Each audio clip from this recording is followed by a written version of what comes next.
Mr. President, how were your calls this morning with European leaders, and was it your call not to invite President Zelenskyy to your meeting with Putin? No, just the opposite. No. We had a very good call. He was on the call. President Zelenskyy was on the call. I would rate it a 10, very, very friendly.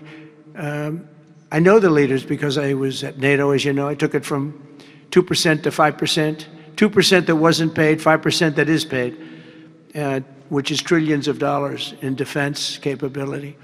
No, it was always going to be, I was going to meet with President Putin, and then after that, I'm going to call the leaders and President Zelenskyy. I'm going to call President Zelenskyy, and then I'll call, probably in that order, the leaders. There's a very good chance that we're going to have a second meeting, which will be more productive than the first, because the first is I'm going to find out where we are and what we're doing. Again, this is Biden's war. This isn't my war. He got us into this thing, and it should have never happened. This war would have never happened if I were president. But it is what it is, and I'm here to fix it, and I'm here to stop 6,000, 7,000 people last week. 7,213 people last week were killed, mostly soldiers. But missiles being lobbed into towns don't exactly help either, but mostly soldiers. And Ukrainian and Russian, they're not American soldiers, but if we can save a lot of lives, it would be a great thing. I've stopped 5 wars in the last 6 months. And on top of that, we wiped out the nuclear capability of Iran, obliterated it.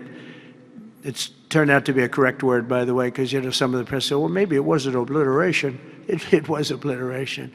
And we're going to meet with, I would say, the second meeting. If the first one goes okay, we'll have a quick second one. I would like to do it almost immediately. And we'll have a quick second meeting between President Putin and President Zelenskyy and myself, if they'd like to have me there. And that would be a meeting where maybe it could be absolutely work. But the first meeting will not work that out. Certain great things can be gained in the first. It's going to be a very important meeting. But it's setting the table for the second meeting. I think the second meeting, if the second meeting takes place. Now, there may be no second meeting, because if I feel that it's not appropriate to have it because I didn't get the answers that we have to have, then we're not going to have a second meeting. Will Russia face any consequences if Vladimir Putin does not agree to stop the war after your meeting on Friday? Yes, they will. Yeah. What will the consequences there will be be? Consequences. Sanctions, tariffs? There will be, I don't have to say, there will be very severe consequences, yes.